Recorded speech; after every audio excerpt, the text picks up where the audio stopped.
Sasa leo watokea maduati wadhalal, maduati su, wanamfananisha huyu bibi huyu ummul mu'minin, mama yetu, wanamfananisha na masharamika, wanamfananisha kama na machangudoa. Hii si hatari? Alafu mtu anasema kwamba mimi nia yangu haikuwa hiyo. Haya matamko hayatuangalii nia. Sisi hatukutumwa kuangalia nia. Sisi hatuangalii nia, tunaangalia hapa umekosea, tubu, tarajai, tangaza msamaha. Hapo makosa hizo, habari za nia yako wewe na nia yako hiyo, nia yako kwa tumeambiwa tunaangalia nia za watu, nia yako wewe na Mola wako. Lakini kwa matamko haya umekosea, kumnasibishia Bi Khadija radhiallahu ta'ala, mama yetu, kumnasibishia na Hawa, haya ni makosa, umekosea. Sasa makosa watu wanakosea, hamna aliosalimika kwa makosa isipokuwa mitume wana isma. Isipokuwa kwamba mtu analaumiwa sasa baada ya kuzinduliwa, amezinduliwa bwana hivi kosa kadha kadha, yeye akawa muanidi, mkaidi, akaendelea na msimamo huo, hilo ndio kosa. Sasa hiyo ndio shida. Lakini kukosea, mtu anakosea kisha mtu anatakiwa astaghfirullah, aseme astaghfirullah wa atubu ilayhi. Jamaa, mimi nilisema kadha, haya maneno niliyasema, nimekosea. Kama nimekosea, astaghfirullah, na naomba maghfira kwa Allah, wa atubu ilayhi, na narejea kwake Allah, nisamehe kwa haya makosa niliyokosea. Atubie kwa Allah subhanahu wa ta'ala. Na kwa vile Waislamu walipokasirika kisiasa, atuombe msamaha Waislamu vile vile. Sisi tumefahamiana, na ndio maana unaona katika mitandao komenti zote za Waislamu wa aina zote, waliosoma, wasiosoma, wote wamemkataa. Watu wa sunna, wasiokuwa wa sunna, wote hawajakubaliana naye. Kwa leo ndugu huyu vizuri anatakiwa fanya nini? Anatakiwa atubie kwa Allah subhanahu wa ta'ala, sema astaghfirullah wa atubu ilayhi, nimekosea maneno, amombe Allah msamaha. Sisi tumefanya kwa hili kosa alilofanya, yani uko kujitetea kwake hakutohalalisha, kwa sababu Waislamu hao wote kwa pamoja tumeelewa alichokisema. Swala la nia yake, hiyo nia yake atajua yeye na nia yake huko. Sisi hatuhukumu nia hukumiwi. Tumefahamiana? Yale maneno aliyotamka ni maneno machafu, ni kitendo kichafu, ni kitendo kiovu. Atubie kwa Allah subhanahu wa ta'ala na atangaze tauba yake, wa illa azuiwe misikitini, asiongee misikitini, azuiwe misikitini, asiswalishe, azuiwe. Kama na madrasa, watoto wote Waislamu watoe watoto wao katika madrasa yake, waondoe watoto katika madrasa, watoe wote mpaka atarajai.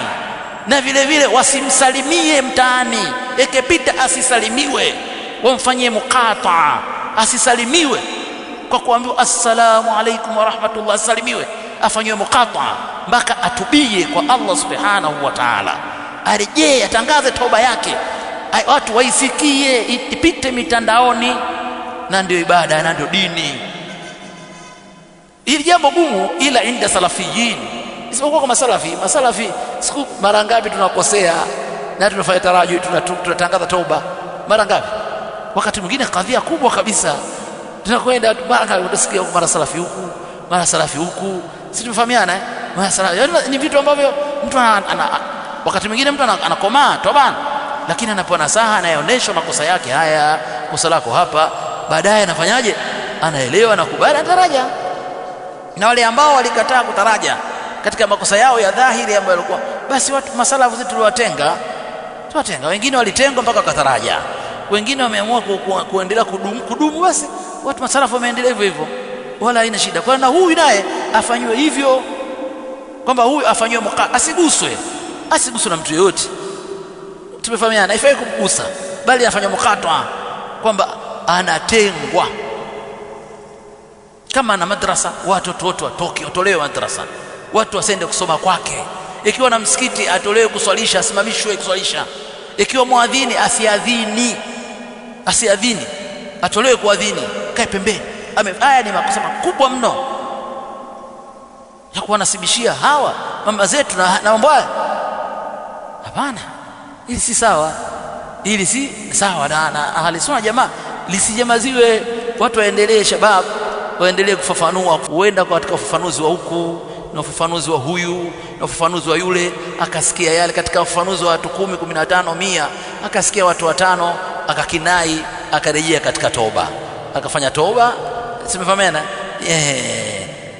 Tuko pamoja? Watu wasichoke, kila mmoja katika madarisi yake, katika halaka yake, katika shule yake, msikiti wake, kila mmoja aseme kwa ufasaha wake na uelevu wake, aseme kuelezea ukosa jambo hili, kwamba ni jambo ni makosa, na hii ni kulinda irth, heshima za hawa kina mama, heshima za maswahaba, heshima ya Mtume sallallahu alayhi wasallama. Innama dimaukum wa amwalakum wa a'radakum bainakum haramun ka hurmati yawmikum hadha.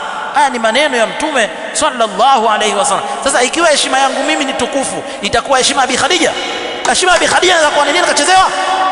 Ikiwa heshima yako wewe ni tukufu, nitakuwa ichungwe, ilindwe, itakuwa heshima ya kina mama ummahatul mu'minin.